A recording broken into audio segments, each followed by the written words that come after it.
Hello and welcome to Third Eye Thinkers. I'm your host, Michelle Welch. Hi, I'm Megan Benanti. Thanks for joining us today. Today we are going to talk about mother's intuition. Yeah, good subject. Great subject. Yeah, especially with back to school. And first of all, what the heck? It's already back to school almost? I mean, seriously? Time flies, especially when you're having fun. I know, but wow, it's really fun. Yeah. I think maybe because I'm getting old enough now that it just seems like every year is just going by quicker and quicker. Does it feel that way to you? Oh, yeah. No, I think once you hit 40, it's like everything speeds up really fast. Yeah, it does. It really does. And I say, you know how they say to really enjoy the time that you have with your children and to really, really enjoy it. I will say, as my daughter Tanner went off to UT in Austin last year, and then she didn't come home this summer. I've said this before. She clerked for a state senator, and then had 2 other jobs and took Latin. So she was busy, and I've been busy too. But I've missed her. She's my third, and I have 2 stepchildren also, but they're not with us all the time. Yeah. And just since we're on the subject of mother's intuition, I will say, really, it's so true to enjoy them while they're home. Because once they're gone, I mean, they do come back, but it's hard. Right. It really is hard. Yeah. And the way they need you is going to change every year. It does change. Yeah. So that's why one of the reasons and I just want to thank you, Megan and Matt and everyone affiliated with the show. We kind of finagled some of our shows a little bit because my daughter needed me in about a week. Yeah. She needed me, and boy, once they call and they're off at college, you go running. I mean, they need you for one day and you're like, I'm there, I'm going, right. And I was like, she gave me so little notice, and she's like, I need to move my stuff. And I'm like, even if it's for 1 hour, I'm going to Austin, Right, yeah. So we're going to talk about some of our stories about mother's intuition. And first of all, what do you think that has to do with the subject of being a third eye thinker? Well, I think mother's intuition is extremely powerful, and I think it's something that we all have. Every mom can tell a story about when, they could tell something was wrong with their child and their child wasn't in the room, or, dealing with nightmares or night terrors with a child, and, wondering if there's something else that's triggering that rather than, some kind of practical science. But I see a lot, and I constantly hear stories from people about that. Mm-hmm. And so I thought it might be kind of fun with back to school to really look at the idea of, our intuition and, and to learn to trust that. And that it really can be a much bigger, impactful thing in your life than just that passing moment. I know for me, it was certainly a big trigger in mine. Right. You want to share one of your stories? Sure. Mine's kind of serious. And they usually are. Yeah, this one's kind of serious. I have several. So Megan, it's a great topic that Megan, you came up with, actually, and I haven't really seen it done as much in this context of psychics. And so I'll just start. I was driving down the road when she asked me, and I said, maybe I'll talk about this. My oldest son, Tyler, and he's okay with me talking about this, very okay with it, when he was born, and I'll just make it brief. When he was born, I intuitively, and I'm going to tell you, almost from the day he was born, I intuitively knew that Tyler was gay. Oh, wow. So we're not going to go to the whole the topic of being, how you handle a gay son and all of that, and he went to a Christian school, and so that's not because because there was no problem with it either. The way you said it, it was like, oh no, I don't want anyone to think that she had a problem with having a gay son. We're getting there. We're getting there. No, I had no problem with it, and so no, I had no problem with it, but other people, might have. But I knew immediately. I'm talking very early, and I just knew, and I knew just intuitively.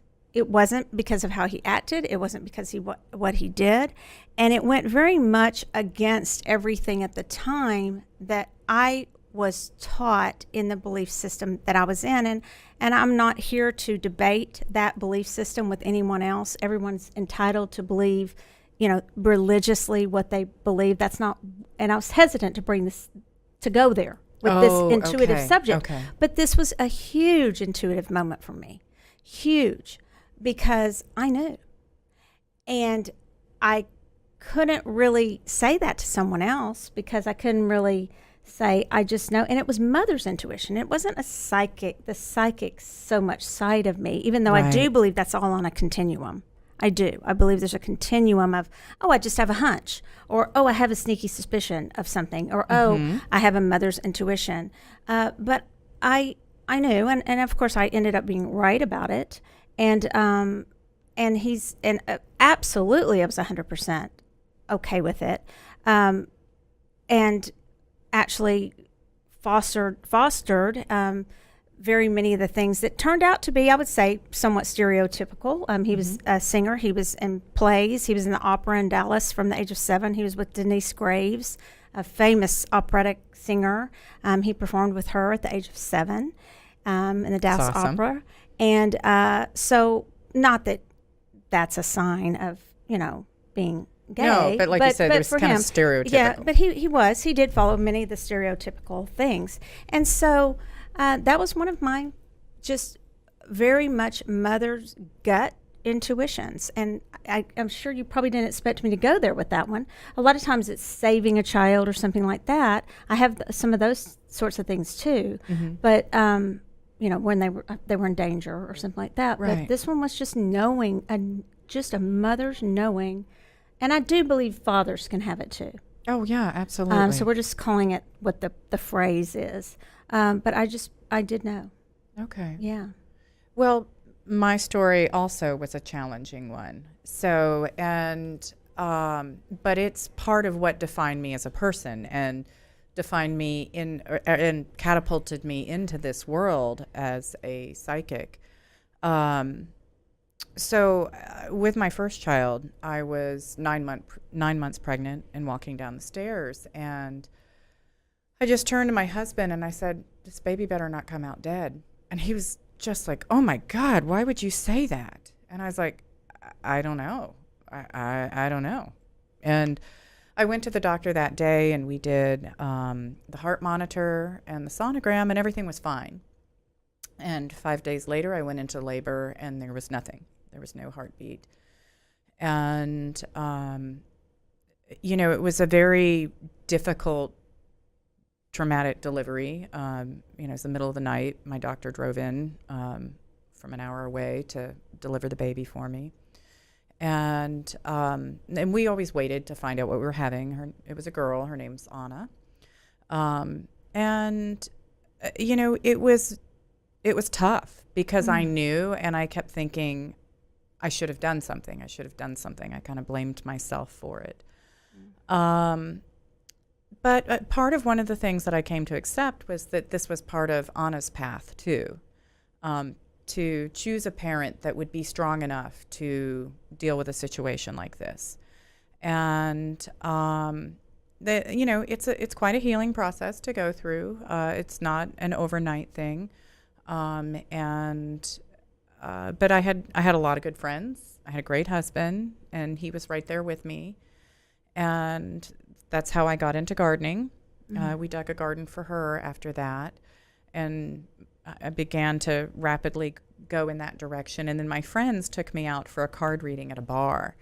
And, it was very inexpensive readings. And the guy was, he's funny, he had kind of a spooky laugh. And he looked at my cards and he's like, I can't read you. And I was like, I waited and I was like, yeah, you can. Like, I knew this guy could read me. I just wanted it so bad. And I finally said, I lost a child. And he goes, oh, blah, blah, blah. Everything came right out. He totally could see it. He's like, I'm sorry. That's kind of a mother's intuition thing. He's like, sometimes I don't pick up on stuff like that.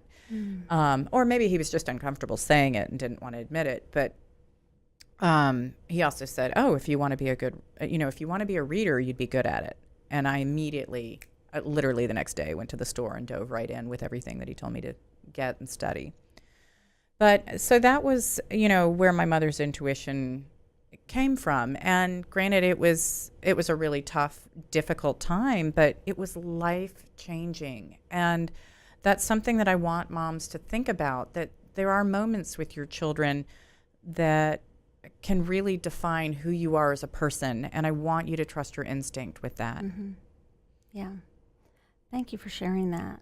Oh, yeah. And you've shared that with me before, but I'm sorry you went through that, but you're so strong, seriously, to share it with others and where you are now. You've been through some tough things. Yeah, it's part of life, though. I know. So yeah, you're a strong woman. I appreciate your compassion. Yeah. So, I will say this, that I agree with you with the mother's intuition and what you do with it, though, because I was very influenced by people around me. And this is something that I still work on. Mm-hmm. I was very influenced by people around me with, and the setting that I was in and the people I was around at that time. I'm being very careful because I love these people, but their belief system about what to do once it became very apparent about Tyler. And I didn't always, once he came home from college and came out to everyone, I didn't always handle, I don't believe I handled that at that moment the way I would have now. Oh, wow. I have some times of a great shame about that because of where we were at that time in our life. We were just specifically in church and our belief system at that time. And for me, I am a very strong, and if anyone knows me now, a very strong advocate for the rights for gay rights, and I believe that can tie right into your belief system, and it doesn't have to run opposed to a Christian belief system.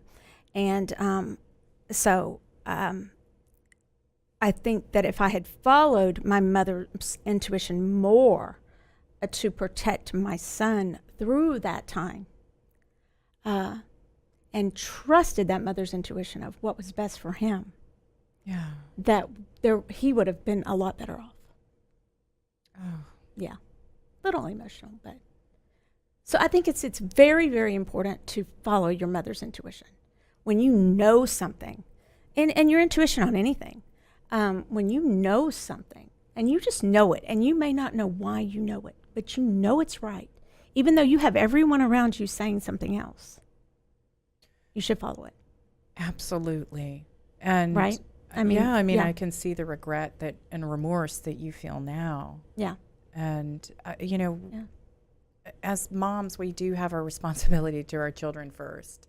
Yeah, we do. And to our families. Yeah. So husbands as well. Yeah. So now Tyler and I have, we're actually funny when he comes in town. And yours got me a little emotional, and then I got emotional talking about him. So, but when he comes in town, Roger's like, "Oh Lord, Tyler's coming in town. 5 minutes, y'all will be about to kill each other." So we have a very close relationship and a very, very strong bond, and we're a lot alike. Okay, so we can be very just such strong love. It's so hilarious. We were at my middle son's wedding, who is super conservative. Okay, and all of a sudden this Whitney Houston song came on. And we were across it was at the Scottish Rite, was the reception, the Scottish Rite.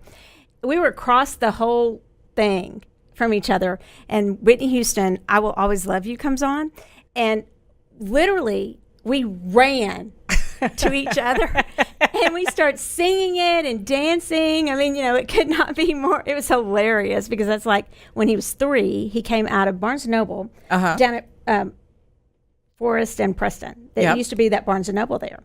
And they had speakers out there. And he was like at the top of his voice at 3 years old singing, "I Will Always Love You" to That's Whitney Houston. awesome. Probably better than Whitney Houston, you know, and still his, nobody can be better than Whitney Houston. But anyway, but when you said that, to trust and I don't want to take away from your story.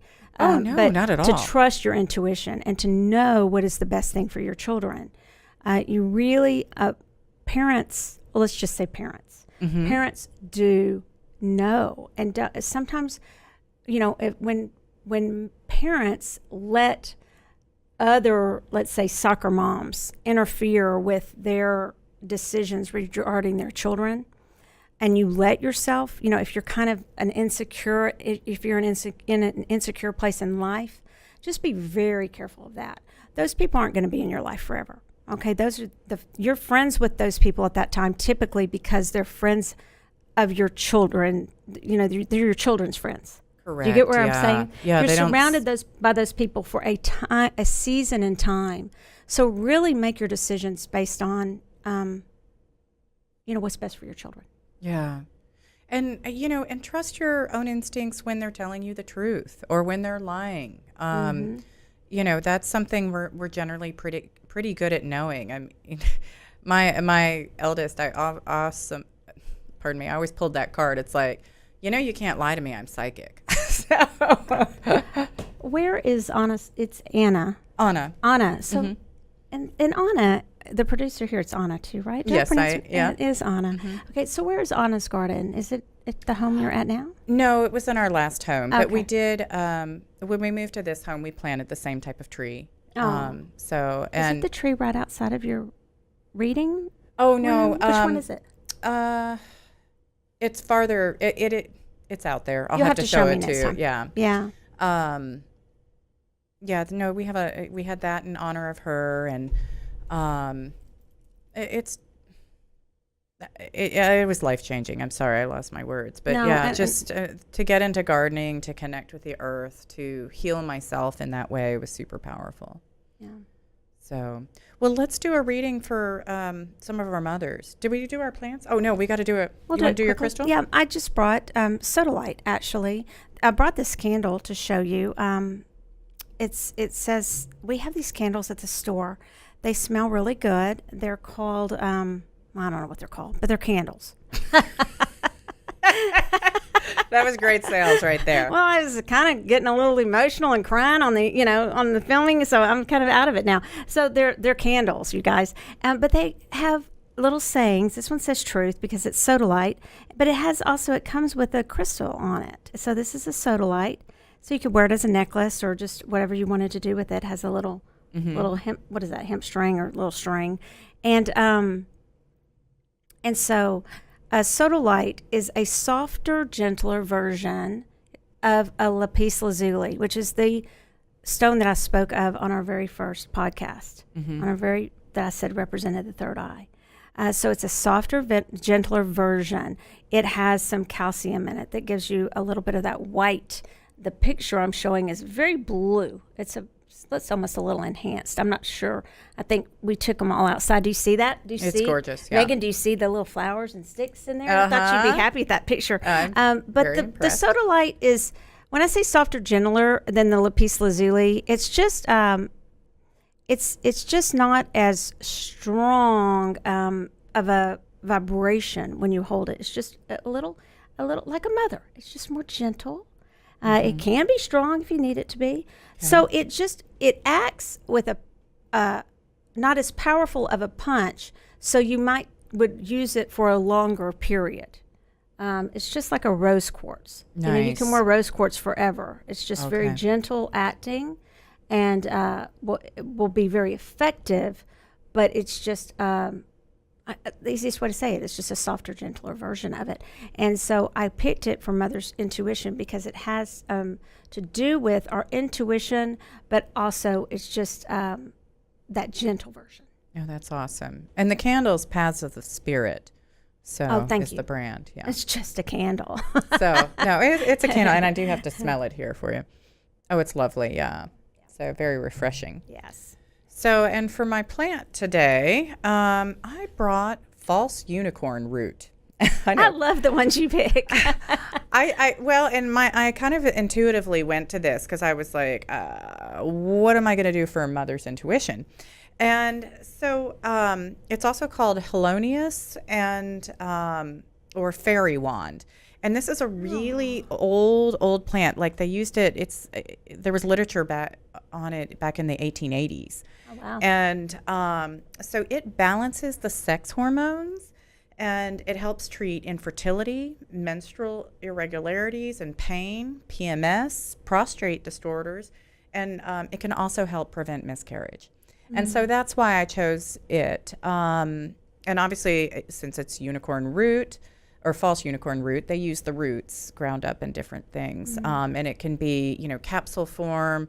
They had several different uses with it. But it's a very old school, traditional plant, and I thought, wow, that's kind of cool. It's not one you hear about very often. So right, I've never heard of it. Yeah, I hadn't either, and I was like, whoa, that's cool. Yeah. And I love the flower, the big unicorn horns. Yeah, unicorn, fairy. Yeah. Well, when you're talking about unicorns and fairies and things like that, I'm just curious if it originated like in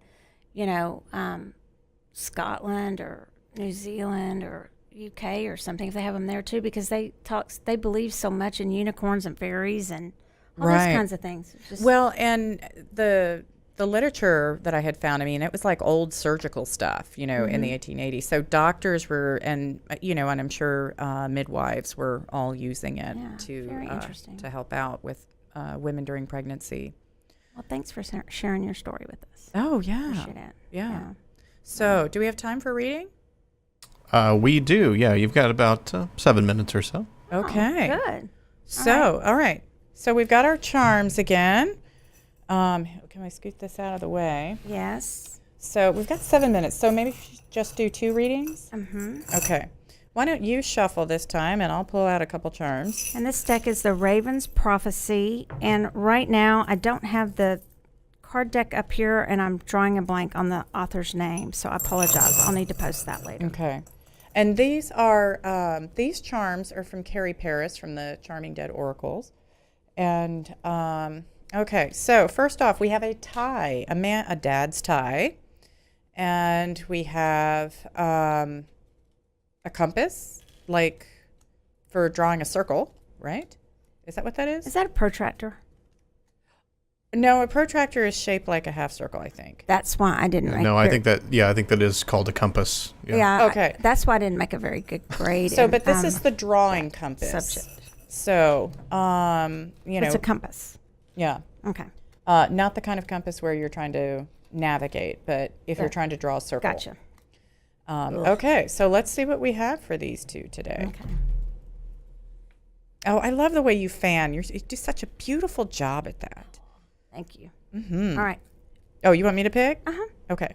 All right. These are our tie guys. So we have I'll move them. the Fool and the Ace of Wands. And let's go ahead and pull 2 more for our compass. Check it out. Okay, you take it. Queen of Coins. That'd be Pentacles. And the Empress in reverse. So, and that's our compass. Okay, I'm going to let her pull those up. Okay. All right, Michelle. So what are you seeing? Ooh, lots of new beginnings on that. The 0 and a 1. Wow. I think as I sat here, I kept getting told over and over and over, and maybe it was just because I'm being politically correct, or maybe it's to trust my mother's intuition, to keep saying, and then this tie came up, to remember it's a new day. And that when the phrase mother's intuition came up, was invented, we really want to emphasize father's intuition too. Absolutely. And so I think that's why this tie came up, is to just emphasize it again. It's a new day and just, and how important it is that fathers take part in everything in the upbringing of children too. And I'm stumbling over my words, but I feel that it's just very important. Right. No, I actually got the same thing. I was like, wow, okay, we just left out the dads, and we need to check, we need to include them on this. And also the fact that the times have changed. It used to be that the mothers raised the children and the dads worked. And now, everybody's working and everybody takes a huge part in the parenting role. And that's really significant. And it's showing that our children, to me, they're more balanced and they're more evolved because of it. So when we look at the Fool and Ace of Wands, it's taking that leap of faith. It's going into a new beginning. It's inspiring creativity. And it's, don't forget the dads and letting them take part in as intuitive parents as well. And I love how this this Fool card just shows this. It looks like it's a child, like a little girl. Is a child with just total abandon. Yeah. Just reaching out, which the Fool card often is. Just saying, I'm just going to take this leap of faith, and I'm trusting totally in you, my parents, to do what's best for me. Yeah. And so for the parents to be reminded that this child that has chosen you, I believe, as a parent, in a lot of ways, has chosen, I believe we choose, right, has chosen you as parents, that they're trusting you and trusting you to do what's best for them, and both parents. And it may be two male parents, it may be two female parents. Oh, that's true. Yeah. And the other thing I just wanted to mention with that too is that, a lot of times the moms are like, oh, he doesn't do it right. And it's like, let him do it his way. Whether or not you think it's foolish, you gotta let both parents need to be able to do it in their own way and what works for them. Okay, so let's look at this compass. If you pick the compass, this reading's for you. We have Queen of Coins, so Queen of Pentacles, and the Empress in reverse. Wow, and this is all about moms. It's interesting. I know what I got immediately on this one. I got, with that compass, I got that for those of you moms who you do have the mother's intuition, but yet you want to be a helicopter mom, and you want to go in there and you want to just rule everything that child does. That's another thing where, you can be grounded, but and you can be this wonderful mom. But the Three of Empress, for me, reversed, is where you're coming in, especially with that protractor. You're wanting to map out everything and circle it, draw the perfect plan for this child's life and helicopter in, and just, I can't say any more strongly how that's coming in for me. And just a reminder for all of us, to moms, to let them also live their life. Yeah. Because they came in with a life purpose. Don't impose your life purpose on that child. That child may want to, be an artist, and you may want that child to be a lawyer, and that may not be their life purpose. That may not be their path. Yeah, that's true. I'm also seeing that with Queen of Coins, it's more of a little bit of focus of a back to routine for you. Maybe your work schedule will be a little less stressful because the kids are going to school and they'll be there till a certain time and that kind of thing. Whereas summer can be a little hectic with camps and everything going on. And, to me, that protractor, it's drawing that circle, and it's like defining what's going to work inside that circle and what's outside of the circle. And it's also controlling the family circle, and dinner around the table. All that kind of comes into play. The Empress in reverse, though, is like, sometimes it is a little less time mothering. And so you might have, that sense of like needing to let go as they go off to school, but also feeling like, oh my gosh, I've had enough of you guys. Go back to school. Like, really. It could be the other way around. Yeah. So I was picking up a little bit on that it's now maybe a little time where you're letting go and can focus a little more on yourself. So, yes. And also I think Michelle's right as far as like, don't feel like you have to over control everything. I know there's a sense like you've got to get everything to fit into that schedule at the beginning of the year and the school supplies and everything. So that circle is tied in there. But that protractor is also saying compass, don't be over controlling about it. Did I call it a protractor again? See, I know. I don't know. The thing is don't ever trust me with anything having to do with math or any of those subjects. So that's okay. Yeah. All right. So that's a wrap for us today. we'd like you guys to keep Third Eye Thinking. Check us out on YouTube and also on Facebook on Soultopia or Facebook on Megan Benanti. Thanks so much. Thank you.